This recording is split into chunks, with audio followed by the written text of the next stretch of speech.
Hello and welcome to today's video, guys. My name is Hussain and I'm here to talk crypto. So in today's video we'll be talking about the things that you should do and the things that you shouldn't do as a beginner cryptocurrency trader. Hope you guys enjoy this video. So in today's video we're basically talking about 4 things that you shouldn't do as a beginner cryptocurrency trader.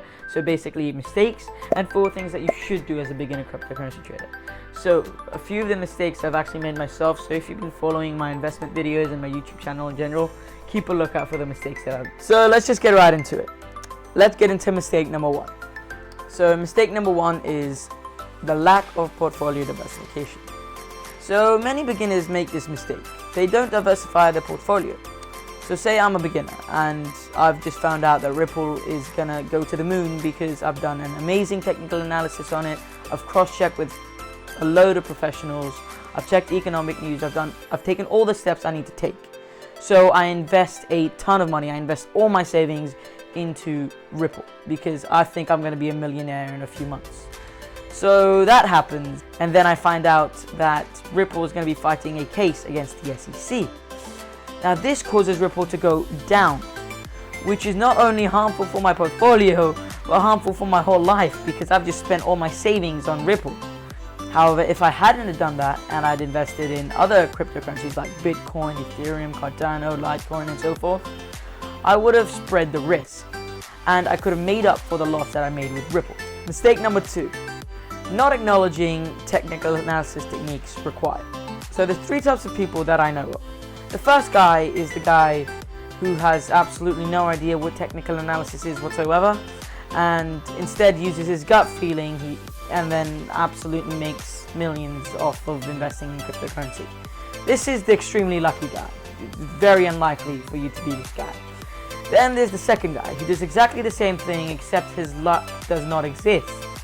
And then there's the third guy who knows what technical analysis is. He uses technical analysis and makes educated and logical decisions from it.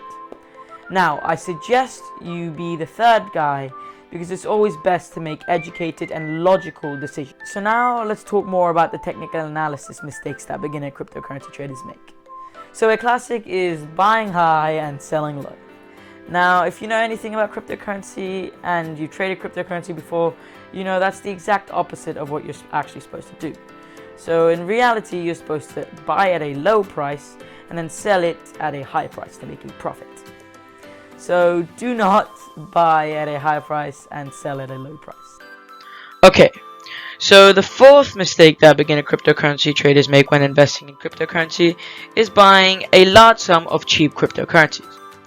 So the way that they determine that the cryptocurrency is cheap is through the unit price. However, there's many other things that you should consider, like the supply of the cryptocurrency and the market cap. So say a beginner cryptocurrency trader poured all of his savings into Ripple XRP. So they bought 70,000 XRP, simply because they thought it was cheap, and if it ever reached the price of Ethereum or Bitcoin, they would become a millionaire. But then when we go back to the market cap and supply, you'll start to understand why this scenario is very unlikely. So as you may or may not know, there is a limited number of Bitcoin. So there isn't a lot of supply, but there is a lot of demand. So this is just basic economics, right? When a product or something is scarce and many people want it, as in the demand is high, the price will increase, which is what has happened to Bitcoin. However, if you look at XRP Ripple, you'll see that the supply is significantly higher than Bitcoin, making it less scarce, and therefore its price is much lower. Unit price is much lower. However, you shouldn't only compare the cryptos by the unit price, but also by the market cap, which is calculated by the equation here, as you can see on the slide. So the reason why you should consider looking at the market cap is because it can show you a number of things. So a higher market cap means that there isn't a lot of room for growth. However, a lower market cap means that there is a lot of room for growth. But when you look at the lower market cap cryptocurrency, you can see that there's a lot of risk involved, as in there's a lot of fluctuations. But when you look at the higher market cap cryptos, there's less risk because there's less fluctuation. Okay, so now let's talk about 4 things that you should be doing. Point number 1, always have a good backup plan. So something you should know before investing in a cryptocurrency is what you're going to do if things go south. Now, You have to assess all the risks and try and minimize them with a good backup plan. The reason why this backup plan is so important is because you could have done an amazing technical analysis, checked it with a few professionals, done great research, but the cryptocurrency markets are very volatile, which means anything could happen. So it's best to stay prepared for it. So let's talk about point number 2. Always stay calm and never make rash decisions. What I mean by this is don't immediately sell if you see a red candle, because that's an emotional decision, whereas you should be making logical and educated decisions. So in order to do that, it's best to do a proper analysis instead of getting scared by one small red candle. Point number 3. Only invest in what you understand.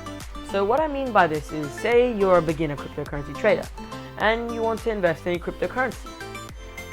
And you've done all the technical analysis, you've done all the research, but the prediction that you've made, you're not very confident in that prediction. If you're not confident, I suggest you stay out, because you're not forced to buy a particular cryptocurrency. And maybe this is a sign that you could learn new technical analysis techniques or new skills to improve your prediction. And lastly, point number 4. Only invest as much as you're willing to lose. I mean, this is really self-explanatory. You should not be spending more than you're willing to lose, because it would just be a poor financial decision. And especially if you're a beginner, I would even start below. And that brings us to the end of my video. I hope you guys liked the video, and if you did, make sure to leave a like and subscribe. And if you want to stay notified of when I upload, hit the notification bell as well. Hope you guys have a good day.